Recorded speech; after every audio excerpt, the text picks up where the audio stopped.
7 de la mañana, 19 minutos, y lo anunciado, estamos a continuación, vamos a tener una entrevista con el señor Olmedo Auris, a quien le damos la bienvenida, pero antes que eso, vamos a revisar qué pasó, Aldo, en la jornada de ayer, a raíz de la convocatoria de este paro por la CGTP. Vamos con esta nota. De la mano con los pueblos amazónicos, con los pueblos de adentro del país, con los pueblos originarios, llegaremos al poder. Confirmado, Ollanta 2011, el escenario de su anuncio, el mitin convocado por la CGTP en el marco de la jornada de lucha. El líder nacionalista llegó hasta la Plaza 2 de Mayo para apoyar la movilización que distintos gremios convocaron contra el gobierno. El gobierno está polarizando al país entre los que él dice los buenos peruanos y los malos peruanos. Eso nos obliga a los políticos a tomar posición. En su camino al estrado oficial negó influencia chavista en las movilizaciones a lo largo del país. Yo creo que el gobierno cree que el pueblo es incapaz de protestar y ahí se equivoca. Sin embargo, se mostró a favor de una asamblea constituyente para una nueva constitución, al mejor estilo de Hugo Chávez. ¿Ustedes también estarían a favor de lo que pide la CGTP, la asamblea constituyente y el cambio de gobierno, de política económica? Bueno, eso fue una propuesta nuestra en la campaña anterior, una nueva constitución, y creemos que el mejor procedimiento es la asamblea constituyente. ¿Están a favor de la asamblea constituyente? Por supuesto. Los manifestantes llenaron apenas una parte de la Plaza 2 de Mayo. Así y todo, previo al mitin, Mario Guamán calificó de exitosa la jornada de lucha. El representante de la CGTP exigió al gobierno pruebas de injerencia extranjera en las protestas sociales. Si el gobierno tiene pruebas de que determinados países están metidos en complots o intromisión en los asuntos internos de nuestro país, que lo diga, que lo exprese, que lo demande, que rompan relaciones. La jornada finalizó sin la movilización hacia el Congreso de la República que los organizadores anunciaron días atrás. Bueno, de regreso, amigos, con Olmedo Auris, vicepresidente de la CGTP. Buenos días, bienvenido. Saludos para ambos. Muchas gracias. Se agradece, se agradece. ¿Qué pasó ayer? Hizo mucho frío. ¿Por qué había tan poca gente en la Plaza de Mayo? Había más gente en lo de Avencia. No hicieron ni siquiera la marcha del Congreso. No es así, Aldo. Ocurre de que lo nuestro, desde la CGTP, estaba previsto que debería tener esta jornada de protesta esas características. Pero antes llenaban la 2 de Mayo, ¿no? Es que no nos olvidemos que no fue un paro. Bueno, pero hubo un cambio fue que ahí, el gobierno, no. Olmedo, mira, en ese Mónica, sentido, desde el día 20 de junio, hay que ser nosotros sinceros tomamos en un esto, acuerdo. ¿no? Porque además hay absoluta papeles, sinceridad. hay papeles que señalan que se convocaba a un paro, y luego Villasante, que es el ministro de Trabajo, mostró un papel, nos mostró a nosotros y lo hemos leído, y hablaban de paro. Además, el mismo hecho de que en provincias haya paros y no en Lima, ¿por qué se dio ese tratamiento diferenciado? Eso expresa de que la dinámica política, social, laboral en el Perú es distinta. Entonces ustedes son más débiles en Lima. Es heterogénea.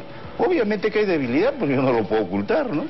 Eso es una... Porque a mí me llamó la atención, ustedes en sus buenas épocas llenaban la plaza. Está centralizado, pues, ¿qué te digo? El Estado, todas sus fuerzas coercivas, los propios medios de comunicación que hacen su labor, permanentemente se constituyen unos detractores, ¿no? También tienen su medio de comunicación. ¿Marcharon o no? ¿Por qué no marcharon?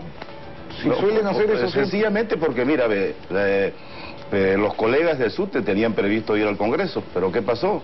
No había la orden, ni siquiera las garantías para esa movilización. Entonces uno tenía que obviamente manejar las cosas adecuadamente para no caer en la provocación de la policía, para que luego se ha dicho, mira, esto es un desastre, son violentistas, son radicales, etc. Ahora, pero déjeme preguntarle, para ampliar este tema, ¿por qué cree que aquí en Lima, es decir, ustedes no tienen la convocatoria que existe en diferentes partes del país, como es, por ejemplo, el sur del país? ¿Por qué? ¿Cuál es la razón? ¿Han hecho una autocrítica en ese sentido, de decir, por qué no tienen esa convocatoria? En primer lugar, no te olvides, Mónica, en la década de los 90, un poco más termina el movimiento sindical en el Perú, ¿no es cierto? ¿Por qué? Por los efectos de este perverso modelo neoliberal, que ve al sindicalismo como una suerte de cáncer. Algunos dicen que le tenían mucho miedo a salir a un gobierno de esas características, ¿no? No, de ninguna manera, al contrario. Nosotros hemos hecho en todo este tiempo una recuperación de ese tejido social fragmentado. Ahora, autocríticamente admitimos que nuestras posibilidades no eran pues para un paro nacional. Pero no lo dijimos porque el gobierno nos avisó, sino porque sencillamente en la asamblea del día 20 de junio analizamos de conjunto esta situación. Es más, a ese día las cosas habían cambiado en el Perú, porque esta paralización fue propuesta de la Cumbre de los Pueblos, fue tomada en Puno, ¿no es cierto? Pero en el transcurso cambiaron las cosas. Se deroga, por ejemplo, los decretos legislativos motivo de la paralización amazónica, reconocen a IDECEP como interlocutor y ellos se comprometen en desmovilizar. ¿Cierto? Se siente un poco como que los grupos más de provincias más radicales, con Nakami, etcétera, están desbordando, le están quitando el protagonismo a la CGTP. Pero yo quería preguntarle, hicimos una investigación y de las 109 federaciones que ustedes declaran, hemos encontrado solamente 20 en actividad. Hay fábricas pues como Diamante, manufacturas nylon que figuran en el padrón de la CGTP. ¿No es hora de darle un poco la vuelta y actualizar el padrón? Efectivamente, por ejemplo, el gran sector industrial que antes estaba pues en la carretera central, en la avenida Argentina, han desaparecido. Y esos sindicatos que mencionas ya no forman parte, entonces, porque no existen. Entonces ¿por qué no siguen teniendo, por qué no tienen los padrones? No, debe ser una información. Es como cuando los muertos cobran, ¿no? Es decir, más o menos eso. Pero no, pues, ¿qué sentido tiene, por ejemplo, considerar en un padrón nuestro a sindicatos que ya no existen?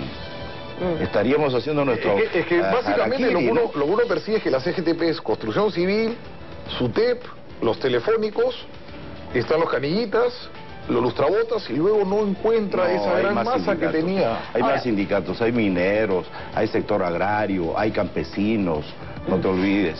Pero también es bueno decirlo, pues, de conjunto, por ejemplo, si analizamos la situación de cómo está la economía de nuestro país, en gran medida viene del sector llamado informal. Pero hablemos de política. Y ahí no se puede constituir sindicato. En el mismo sector del Estado hay cerca de 90.000 trabajadores, ¿no?, que están bajo el sistema perverso de contratación de la CSA, etcétera. Bueno, vamos a hablar de política, porque en realidad a ustedes también les gusta hablar de política. Tanto les gusta que decir que, digamos, un candidato a la presidencia todavía no había confirmado su candidatura, pero hay